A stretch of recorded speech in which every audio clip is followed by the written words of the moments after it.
been a lot of talk about the Jazz and Lakers doing business together. Mm-hmm. And so now the question becomes, will the Jazz and Lakers actually do business together? And does it make sense for the Utah Jazz to make a Russell Westbrook trade? Now, we've been working on this story for at least a couple of weeks and probably a month if you go back and check our Twitter. But I was talking to NBA sources last night who said that the Jazz and the Lakers have had continuing conversations about Russell Westbrook. Now, that's not new. I think we all knew that the Lakers and the Jazz were going on. But I think the one guy in the middle of this Utah Jazz LA Laker conversation that is really significant is Jordan Clarkson. And do the Jazz have an appetite to trade Jordan Clarkson? And I got to tell you, I am not convinced they do. Jake, do you believe the Jazz want to trade Jordan Clarkson? No, I mean, I don't think the Jazz want to trade Jordan Clarkson. I think that Jordan Clarkson has always been a great Jazz man, and I think he's great for anybody's locker room, and I think the Jazz are well aware of that. And I think, for Jordan, he's been a Jazz man for quite some time now, and he's represented the organization well. And, by the way, he's a good basketball player. He provides quite a bit of value, whether you were to start him on this young team or bring him off the bench. I think he provides a lot of value. So, to me, I don't think if you're the Utah Jazz, you want to trade Jordan Clarkson, but I think if you're the Los Angeles Lakers, you're definitely asking for Jordan Clarkson, and that's kind of the trouble or sort of the situation that, these trade conversations always go to is like one team doesn't want to move a certain asset and another team wants that asset, and that's why Donovan Mitchell is a Cleveland Cavalier instead of a New York Knick. So to me, Danny Ainge is we know is asking for 3 picks in this deal, which is an interesting price. But my question is, for those 3 picks, are you willing to include Jordan Clarkson in the deal? And based on Danny Ainge's behavior, I doubt that. I think the 3 picks I think the 3 picks is going to be, Bogdanovich and Conley for 3 picks. That's what I think he wants, but I don't know. Danny's just not shown any willingness to acquiesce, if you will, or compromise. Well, I also think that we're talking about pick swaps. I think Danny Ainge is in a position where now he's trying to upgrade the picks that they currently have. Mm-hmm. And I think if you make a deal with the Lakers, I think pick swaps are going to be front and center in that. And I also think that they want to hang on to Jordan Clarkson. And not to be redundant, I just don't believe the Jazz have an appetite to trade him. I don't think the Jazz are actively working or, they're not like, well, we got to trade Jordan Clarkson. I just don't buy that. And I know that the Jazz have struggled to find a market for Mike Conley. I know they would like to move that deal off their books, but they've not really been able to do that as part of these other deals that they've done. And it's a little surprising that both Clarkson and Conley are still on the roster, but here we are a week away from training camp, and Mike Conley and Jordan Clarkson are still on the roster, which I think is really interesting.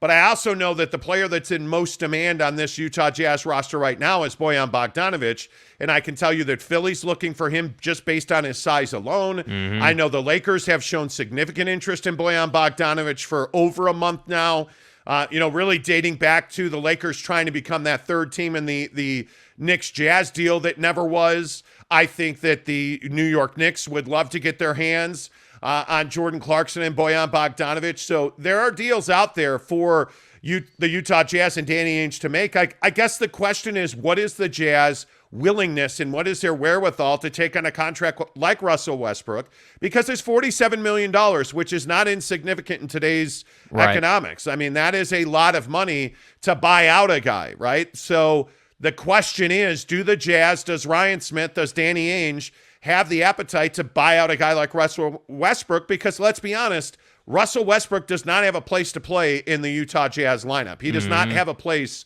in this town. I don't think that Jazz fans would accept him. I think it would be very uncomfortable. I think Russell Westbrook, if he were here, would be a ball-dominant player out to prove that he could still play, and maybe that's a good thing. I don't know. But the way that he performed in L.A., I don't know that, Jake, the Utah Jazz want to be the proving ground that Russell Westbrook still has something to offer in this league. Yeah, and I think it begs the question, like, what the Jazz goal is at this time. I mean, obviously it goes without saying they've made a lot of deals and the roster is still fluid, but I think, right now I think we're just short of a month now till training camp. I think it's like 28 days or whatever it is. You got to get this roster sort of solidified and get it going. I mean, if you follow the Utah Jazz on their social media, you know that guys like Mike Conley and Jordan Clarkson and the vets are in the gym getting their work in. And so to me, these guys know two things. They know that, this is a young team and they're going to have to produce on this team. And two, they also know that they're going to have to produce because there's a decent chance they're going to get traded. Yeah. So that's why I say I think a lot of these, these veterans that are still here know that it's time for them to stop having, hammies that keep them out, Mike Conley. It's time for, Bojan Bogdanovic to make a wide open game-winning three, game-winning shot to beat Dallas. Like, it's time to make those shots. It's time to be healthy. And so, to me, I just think if you're the Utah Jazz, bringing on Russell Westbrook and bringing that circus to town, to me, just doesn't make a whole lot of sense. Now, he has a lot left in the tank. I don't have any doubt about that. The guy can still play basketball, and he's got several years left at a decently high level. But I just don't know how you explain what happened last year. That's the problem. Because if we were able to sit here and say, yeah, Russell Westbrook is still got that same explosiveness, he still will posterize people, maybe his shooting isn't the best in the league, but it's passable. Because that's all I think people want is passable. It's doable. It's workable. But when you're, and again, I'm not even trying to joke or be tongue-in-cheek. Literally, when you're shooting the ball at the side of the backboard, when your shots are not even close and it's ugly, teams don't have an appetite for that. And that's what I think is a bit frustrating for the Lakers is Bron allegedly had Russell Westbrook come to this team. And Bron? Yeah, LeBron James. Oh, Bronny never King. heard of him. Yeah, dude. So he had him come to the team and it didn't work out. And now. But what is the real value in that? Like, it to me, and this is the Laker question. And I think this comes up a lot. I know we've talked about this repeatedly. How much pull does LeBron really have on that team? So you buy that he was the one who said, hey, bring Russell Westbrook, we'll make this work. Yes. You do? Yes. I don't know how much I believe LeBron, I think, has done that multiple times in his career. In Cleveland, the Miami situation. Like, I think LeBron's put together a lot of these teams that he's played on. And it has worked out reasonably for him. I mean, obviously, when you're the best player in the league for as long as he was and you make as many NBA Finals appearances as you did, you're obviously doing something right. But I just think that the problem is that, the Lakers pandered to LeBron, which I understand to a certain extent. The problem I have is the way LeBron goes about it is very different than the way, like, Kobe went about it. Kobe just didn't care. Like, Kobe was going to go out there every night and give you everything he had. I don't know that that's fair. Well, I think it's comparing fair anybody to Kobe is really difficult. I think it's very fair because Bron is trying to say that he's the best player that's ever been, and Bron's trying to say that he wants to be the greatest Laker there ever was. So if that's going to be the case, then you're putting yourself in the likes of those guys. So I'm not sitting here trying to have a Kobe versus LeBron debate, but what I am simply saying is that you never had these conversations when it was the Kobe show, right? We were too busy talking about We were too busy talking about how Kobe was a bad teammate and how he was an asshole. No, look, I'm not saying you're wrong. I'm not saying you're wrong on any level. What I'm saying is I can see a scenario where the Lakers went to LeBron and said, hey, we're looking at this guy, Russell Westbrook. Where are you at on that? Hey, I like that. Yeah, let's go do that. Having fun is the name of the game. Yeah, like I can see that happening, right? Yeah. I don't believe that LeBron went to Rob Pelinka and said, you've got to go and get me Russell Westbrook. I don't believe that happened. I think that LeBron James has a say in what they do on the floor, and why wouldn't you want your best player to be on board with the moves that you're making? But I have a hard time believing that he's the one that said Russ is a good fit here. That just seems off to me. Now, does LeBron have too much sway in that organization? I think at one time he did. But I am a big believer, just in the time that I worked around the Lakers and worked around Jeannie Buss, I'm a big believer that she still is a significant voice in that organization.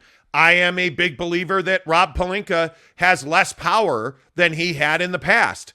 I think it's now or never for this group of Lakers. But I also think that it's incredibly unfair to continue to compare LeBron and Kobe, because I just think Kobe was a different guy. He was unquestionably the best player in this league his entire career. And I just think in his prime, there was no doubt about that. Arguably, he is the best player of his generation. LeBron James is not nearly as successful as Kobe, but I'm saying it's unfair to compare them, and what am I doing? I'm comparing them. My point is, I do think the jury's out on whether LeBron's been a successful Laker. I think there's a lot of questions about that. Yeah. I think this is an incredibly important discussion. This is an incredibly important time for LeBron. That's why this is an incredibly important trade between the Lakers and the Jazz were it to go down. Yeah. And I think if I am the Lakers, I'm not doing this trade without Bogdanovich and Malik Beasley, because those are the two guys that I think make the Lakers championship contenders in the West. Right. Because, again, if we go up and down the standings in the West, I think it's incredibly deep. And nobody's talking about the Clippers, by the way, who are going to get a healthy Paul George and Kawhi Leonard back. I think that's incredibly impactful in the West. Yeah. I don't believe currently now, the way they're constituted, that the Suns are a championship contender. Well, and what's going on in the organization, I mean. But all that aside, with what, the racist Bob Sarver, whatever all that mess turns out to be, as they are currently built, because nobody's asked out. Chris Paul hasn't asked out. Book hasn't asked out. But if you look at the way that roster is put together, there's a reason they're shopping Jay Crowder. Right. They know what they need. The Lakers know what they need. How many teams are in position that Golden State's in where they've got what they need? They just won a championship, and they're pretty much all coming back together. Yeah. Very few. And the Lakers are not in that group. I think the Lakers right now are highly questionable. Keep it real. Well, seriously, if you just look at the core of that team now, you can't tell me that Russell Westbrook is a fit on that roster. And my bigger question is, what is Patrick Beverley's role now that Dennis Schroeder's back? Yeah, and I think this is the dynamic that's at play. I think it's a great question. I mean, you have Schroeder, Beverley, and Westbrook until he's traded, if that trade happens, on this roster. And I think that Schroeder is the backup to Russ, and Russ and Beverley are your point guards. And then you're going to figure out LeBron and Anthony Davis and whoever's going to stand in the corner and shoot threes. But that's why I think the Lakers want Bojan Bogdanovic, because that's what he does. So to me, I just think the Lakers are in this place where they have to kind of pick their poison. You have to decide, do you want to push and try to force a trade to get Westbrook off your roster? Do you actually believe that Darvin Ham and that coaching staff can get Westbrook back to a position where he's, serviceable? And I know you don't believe that. How do you even go about doing that? Because last season was so utterly abysmal that I think people are like, man, that must have just been a bad season. That must have just been like crap on the wall the whole season. Because, again, and we had this conversation. Crap on the wall the whole season. Yeah. Because if you guys remember, for those of you who listen regularly, probably 3 weeks ago or so, we had a conversation on this show about Jeannie Buss's comments about how Russell Westbrook was their best player last year. Yeah. And on face value, that sounds kind of insane because we all know he had a pretty rough year last year. But at least he was playing basketball. At least he was on the floor. And so that is what Russ has going for him. He is incredibly durable. He is healthy. He is there to play incredibly physical basketball and just power through that. I'm not buying it. I'm not. Let's get some of your thoughts in here, because I see a lot of people commenting on this. I'm not buying that in any way, shape, or form. Ken Williams says, hell no, don't trade for Westbrook. Okay. Pause, bro. Pause. Pretty unequivocal answer right there. Just a hell no. Straight up hell no. Macho Man Savage, the Macho Man. Brother. I thought he was dead. Yes, it gives them 2 more unprotected picks. See, that's what I agree with. Talking with Raphael podcast on PBS Radio. Since we're on a rebuilding season, Westbrook can get us onto the playoffs like he did before he left OKC. But see, is he still that same guy? I don't know what happened to Russell Westbrook. And Raphael, I actually don't think you're wrong. I think his best days are in front of him, but he ain't that guy right now. This guy just forgot how to shoot a basketball. Yeah. Which is remarkable. Yeah. So I don't know the answer to that question necessarily. I don't know if he can take them or help take them to the playoffs. I don't think you put him on the Utah Jazz and all of a sudden you're a playoff team. I mean, and I think this is a really important question. Is Russell Westbrook a guy, if you trade for Russell Westbrook, is he a guy that ever in any way, shape, or form even puts on a Jazz uniform? You're not that guy, pal. Trust me. You're not that guy. Does he ever wear the note on even his leg and a pair of shorts? I don't think he does. No. I Not with what happened with the fan here, that whole racial thing, back to Ben Napoleon Wilson, getting N-bomb dropped on him. All of that is Russ with the Jazz. The history is ugly, and I don't see any way that makes sense. At least not to me. Man? Right? That drop right there. Bro, what are you talking about, man? Ben Napoleon Wilson, the OKC comes in, and Ben Wilson asks Russell Westbrook, hey, did you guys win that game or did the Jazz lose it? Bro, what are you talking about, man?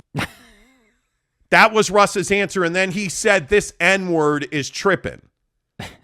And people lost their minds over it.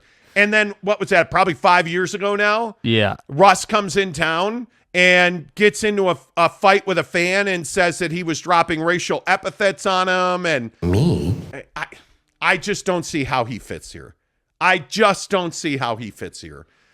I don't think he can ever wear the uniform. I really don't. Shiron 26, what's up? It says, I think he could do well outside of the Lakers system. And see, I agree with that. Mm-hmm. I think Russell Westbrook can still play in this league. What is it about the Lakers system that is so troubling? Was it all the wide open shots that he was given and missed? I'm not trying to be an asshole here, but the guy got great opportunities. It's not the Lakers' fault that he just frankly couldn't shoot the ball properly. Right, but that's not his highest best use. His highest best use is running down the floor with his hair on fire and dunking. And but isn't that now the team that he's on? Because but I think that's what they've done with some of these changes. Now you're not asking him to shoot. You're asking him basically to bring the ball up a decent amount of the game and get them into their offense. You're not asking him to be, some prolific mid-range player. And that, to me, I was never a fan of scapegoating Frank Vogel. I didn't like that approach, to be honest. But sure. I do have to agree with the sentiment that he didn't use Russell Westbrook the right way, because it's not a secret. Westbrook's success has always been as a transition, just, run right down your throat to the basket and dunk on you type player. So to me, it just is, he wasn't used properly. That said, I'm not going to sit here and make the system excuse for Russell Westbrook. You're an NBA basketball player, a guy who at one point was one of the best players in the league. You should be able to make a 15-footer 5 or 6 times a game. I can't. I'm not going to let that go. No, I don't disagree with that at all. I don't. What's up, Jesse? Harsh says, morning, boys. No, for 2 reasons. Dat contract, oof. It's a lot of money. I mean, $47 million, oof. That's a lot of money. Yeah. And I don't disagree with that at all. You're buying him out. I mean, you're essentially he would never play for the Jazz, dude. No, that's not the conversation. You're buying $47 million in cap space. Yeah. That's what you're doing. Yeah. And even if he does play, you're getting that cap space next summer. Yeah. I mean, so you have it brings you roster flexibility. It brings you financial relief. It gets your financial house in order a little bit. Mm-hmm. It would move, Boyan's contract off the books, which is expiring anyway. And that brings me back to, do they really have an appetite to trade Jordan Clarkson? No, that's not going to happen. I don't necessarily believe they do. I just think there's a lot more into it. And Jesse also says his only friend is the ball. Don't you remember? Not a good player for a first-year coach trying to establish a culture. Yeah, I completely agree. Will Hardy is a big part of that conversation. I don't disagree with that at all. Kenai Johnson, top of the morning, fellas. Hi. I wouldn't mind Westbrook, but the old Westbrook. But he wants to play here, but would he want? So I got to go to reading school today. You want to explain that? No, I wouldn't mind Westbrook, but the old Westbrook. But would he want to play here? I don't think our fans would accept him. I don't think they would either. But that's just me. Colton Bitten, what's up, Colton? Not to just pay him out. $50+ million is a ton of money for some picks. It is. It really is. Kurt Myers, what's up? Good morning to you, sir. Kanai says, I wouldn't want to just buy him out either. Might as well use him for a year. Yeah, I don't know about that. I don't think you want him on your roster. Hey, Tanner Plummer, what's up? Did you go to bed last night, or were you up just like raving all night, like cat vibes with the Eagles win, Tanner? Cat vibes. Morning, guys. I know I give you a lot of crap, but thank you for all the work you put in on the show. We all appreciate it. Thank you. Well, then, if you all appreciate it, why don't you give us a thumbs up, man? Can we get a thumbs up? I mean, are you kidding me right now? Do it. 104 people and only 10 thumbs up? I'm kidding. Yeah, I appreciate the thumbs up. It really does help the channel grow.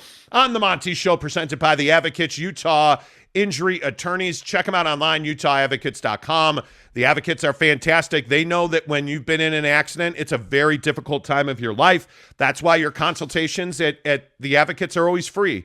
That's why they have a chat feature on their website at utahadvocates.com, because they know that maybe it's not comfortable to talk on the phone right away. Maybe, you're just trying to figure out what your options are. utahadvocates.com. Use their chat feature, and whether it's a car accident, maybe a slip and fall, whatever your injury situation is, there's only one right choice for you when it comes to representation. Go to somebody that's going to fight for you, that's passionate about your case, that's passionate about getting you the best possible outcomes. That's the Utah Advocates.